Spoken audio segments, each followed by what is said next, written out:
નમસ્કાર, આપ જોઈ રહ્યા છો નેશન પ્લસ ન્યૂઝ. હું છું આપની સાથે હેતલ વગર. રાજુલામાં રામનવમી નિમિત્તે ભગવાન રામની શોભાયાત્રા ભવ્ય રીતે યોજાઈ હતી.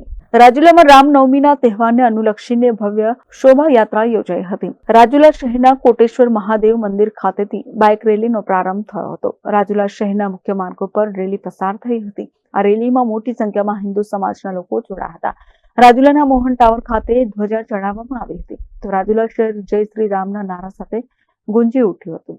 વિશ્વ હિન્દુ પરિષદ તથા બજરંગ દળ દ્વારા સુંદર આયોજન કરાયું છે. આ સાથે રાજુલા પોલીસ દ્વારા ચુસ્તપણે બંદોબસ્ત ગોઠવવામાં આવ્યો. કાલે રામનવમી છે, એના પૂર્વ સંધ્યાએ આજે વિશ્વ હિન્દુ પરિષદ, બજરંગ દળ, બધી ભાગીની સંસ્થાઓએ જે ભવ્ય રેલીનું આયોજન કર્યું છે, એમાં મારી સાથે ભારતીય જનતા પાર્ટીની ટીમ પણ જોડાણી છે. અને કાલે રાજુલા શહેરમાં દિવાળી જેવો જે માહોલ છે રામનવમીનો, આખું ગામ રામનવમી ઉજવવા જે બપોર પછી 4 વાગ્યે જે ભવ્ય રેલી નીકળવાની છે, એ રેલીમાં રાજુલા અને રાજુલા તાલુકાના બધા ભાઈઓ બહેનો અને યુવાનો આ રેલીમાં જોડાય એવું આહવાન કરું છું.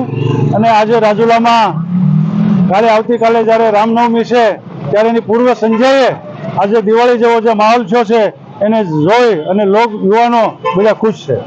Dharmesh Mehta, Nation Plus News, Rajula. સમાચારોના સતત અપડેટ મેળવવા માટે અમારી નેશન પ્લસ ન્યૂઝની યુટ્યુબ ચેનલને સબસ્ક્રાઇબ કરો, બેલ આઇકન દબાવો અને જોડાયેલા રહો ફેસબુક, ઇન્સ્ટાગ્રામ અને ટ્વિટર પર.